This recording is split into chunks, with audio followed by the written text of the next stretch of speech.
All right, folks, welcome to Barrett-Jackson. This is a new episode of How Do You Hot Rod down here in Scottsdale, Arizona at Westworld, the Barrett-Jackson auctions. This is a first for me, and I tell you what, this is amazing. I've been here a day already. I still haven't seen all the cars. I mean, look right behind me. There's a whole bunch out here. There's even some from D'Agostino that are out here. So keep watching How Do You Hot Rod, and let's go check these out.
So Craig, I'm Randy with How Do You Hot Rod on POWERTube TV. And I gotta ask you, how do you hot rod? Well, it's a good question. So I own a couple of Boyd Coddington hot rods. I have the Bud Light car, and I sold a very significant hot rod, and I missed having an open hot rod. Yeah. But the one I sold, the Hula Girl, was a real 32 flathead, Arden heads with a blower. Nice. It had everything but comfort. So I wanted something that had a little more legroom, something that had more modern engine in it, and I always loved Boyd. I have 3 Boyd cars, so that is my main hot rod. All right. Now, is there any chance we can get together sometime later in the year, see your collection? When you're not busy. Yeah, we'll work on that. All See right. a couple of them. Yeah. Yeah, you want to see the hot rods, I'll put them all in That'd one be area. great. All right? All right. Thank you very much, Craig. I appreciate it. Thank you.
Jason, this is badass behind me. Thank you. So tell me a little bit about what you do and obviously what we got here. We are a shop in Lubbock, Texas. We do a lot of custom trucks. I think that's because of our location. Okay. We do a lot of cars too, but our niche is kind of square body trucks and OBS trucks, and we probably most known for our paint and the fact that we take them to modernize them to a point that they're 100% drivable and get great fuel mileage and ride like a sports car, and basically change and make everything better that wasn't great when they came out is what we're after. Got more of that modern flavor, old school look. Old school look, and this one in particular, definitely, you know, the length of time I've been in business, I was in business when this started on these trucks. Okay. And then we were applying graphics, and I still paint everything at my shop. That's cool. And so I wanted to throw this one back to that feel of the 90s when this was the coolest thing around, but use all the chassis changing and the power chain changing and the brakes and have all the best of everything, but with that look we would have done then. Okay. So that's the whole thought on this one, is to make it look like the 90s, but repair all the things that we hate. So it's taking some of the stuff that you didn't have available back in the day, the chassis and all that, right, and making it better. Right. Just, and I don't want to knock Beltec in the time. I mean, when they were when we started, that's what we had, and it's still around, and it's a good product, but it's a different level when you go to pullovers and a chassis and the strength and the rigidity of the chassis, to where you don't get all this flex and twist. Right. It just changes a little. You know, it's way more expensive, but for a person wanting that level, it's like the ultimate chassis, or ultimate chassis motor combo and stuff to make the ultimate Tahoe. Okay. And you guys deal specifically with what, square bodies and nothing specific, because we keep about 60 cars in the shop all the time, and we've got Cudas, we've got Camaros, we've got the 3 fastback Mustangs. I mean, there are a lot of cars, but because of when we started and we were doing this, people know us the most for trucks. Okay. Square body trucks are really our niche. We are known as the square body guys for sure. Gotcha. But we do everything. I mean, to us, it's just metal. It's just paint. It's just parts. It doesn't really matter what the vehicle is. Have you done a Buick? We have not done a Buick in any kind. I was trying to remember if we did a Ribby or something. We have not ever done a Buick. Well, if you've got a Buick, you might try and challenge these guys. It's time. Lubbock, Texas, correct? Lubbock, Texas. That's where we're located. Jason, awesome. Now, I ask everyone one question. Jason, how do you hot rod? The hard part to answer on that is because we do this every day, is it changes all the time. But my favorite is square body trucks. That's what I keep in my garage to drive, and that one right there is mine. So awesome. I still have a soft spot for those. My first vehicle in high school was one, so it kind of stuck. So I hot rod that way. Awesome.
So look who I ran into here at Barrett-Jackson Scottsdale. It's JF from up there in Canada. Hi all. So what are you doing here today? We're looking to buy some cars, yeah, shoot some content, and have a bunch of fun. Dude, there are some awesome Buicks here. You're gonna have to get into the Buick world. For sure. No, actually, what are you kind of interested in? I don't know, mini bikes for starters. Mini bikes, look at these things. First in the day. And if you haven't been here and you don't understand that mini bikes are a big part of Barrett-Jackson, you gotta watch it. You'll see it on TV also, but it's pretty cool. Some of these mini bikes are restored to absolute perfection, and they're works of art. And we got Hondas. We had a bunch of there's the trikes over there, I noticed. Yeah, they're super cool.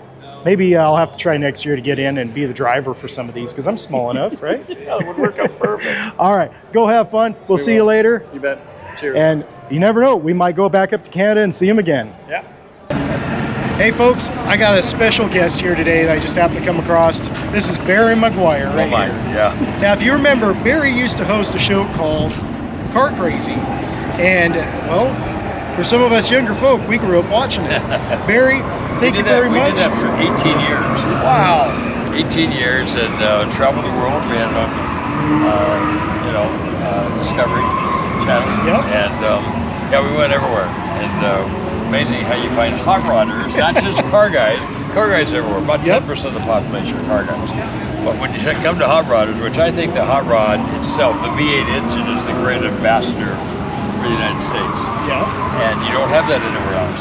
You don't know that, but when you go around, you hear a hot rod, you hear the V8, you look around, there's got to be one of our guys there, And they often do it with American flags. Yep. It's the the hot rod's a great ambassador for America, and I don't care if you go to Russia or Estonia, or where all I've been, Saudi Arabia. Oh wow! You name the place, we have been there, and you'd be amazed at the hot rods. Yeah. In the Philippines, and you don't see them on the streets, but then you go to the show on the weekend, and all of a sudden it's like, this looks like Southern California. And where did I get the most surprise? I guess probably Tokyo. Really? Tokyo was amazing. I would never guess. In Japan, the home of the lowrider. Lowriders. The lowriding, the tuning of Japanese cars came from Southern California lowriders. Oh, really? The Rolls brothers started modern day lowriding. I've known them for 50 years. They're passed now, most of them.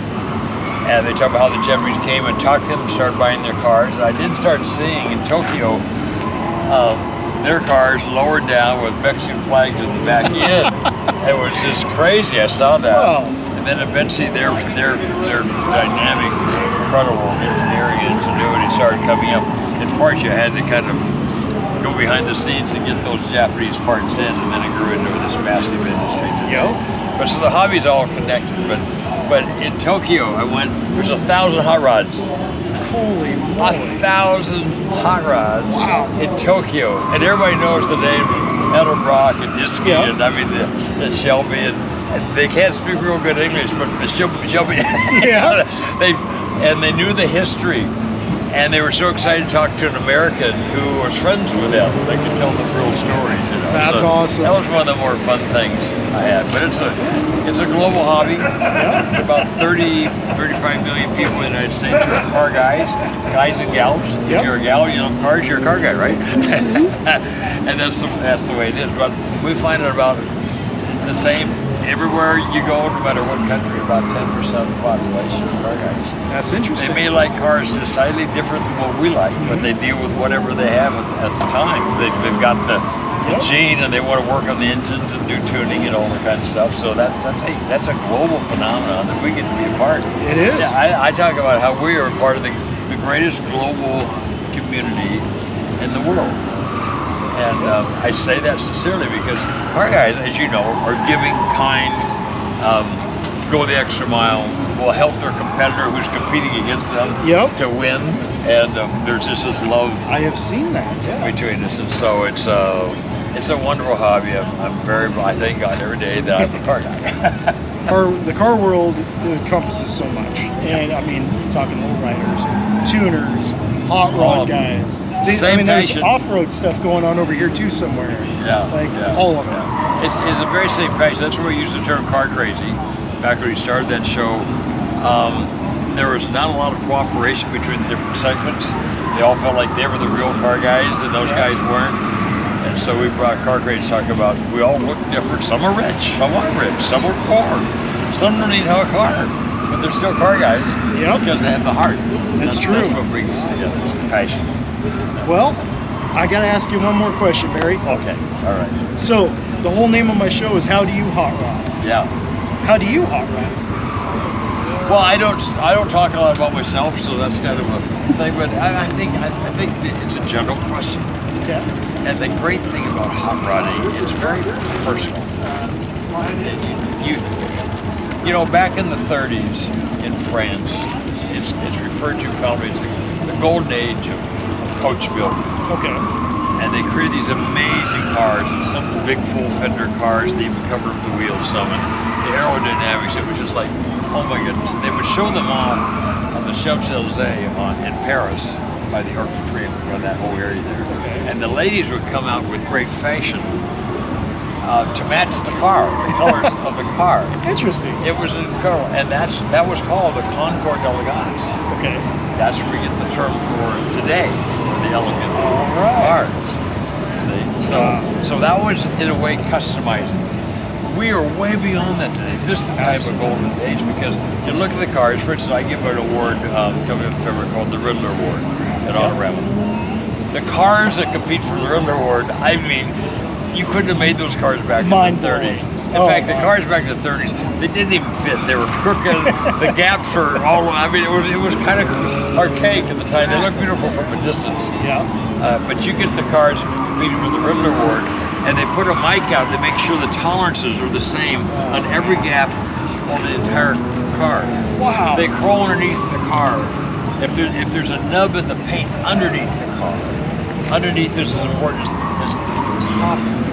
Yeah, I think that every bolt, as I say, has to be parallel, has to be tight, but parallel to the length of the car. Jeez. I mean, and so you look at on top of everything else, the technology that's in these cars. This is the golden age. It just pushes that craftsmanship. This is the golden age of coach building, and it's all within the hot rod deal. Because everybody else, it's got to be exactly as it was back when it was original or whatever. You'd have all these different disciplines.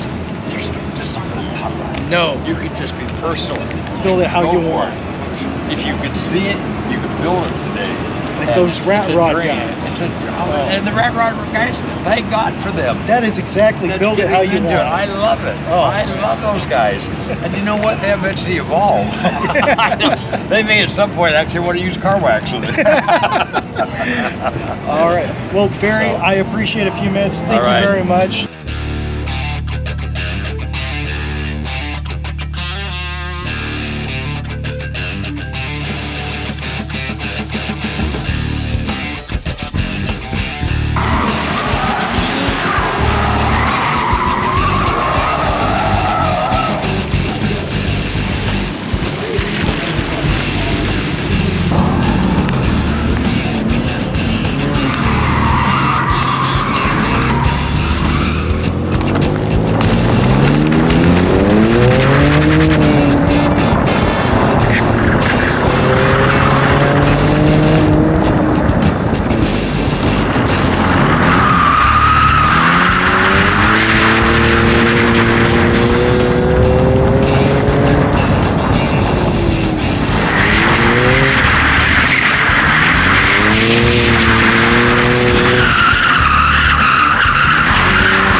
So we're here at the staging lanes at Barrett-Jackson, and I tell you what, there's some amazing cars and some that just blow my mind. So if you ever get a chance to get down to Barrett-Jackson, even just to watch them, check them out, you got to try it. So from Scottsdale, Arizona, it's Barrett-Jackson on How Do You Hot Rod. Thanks for watching.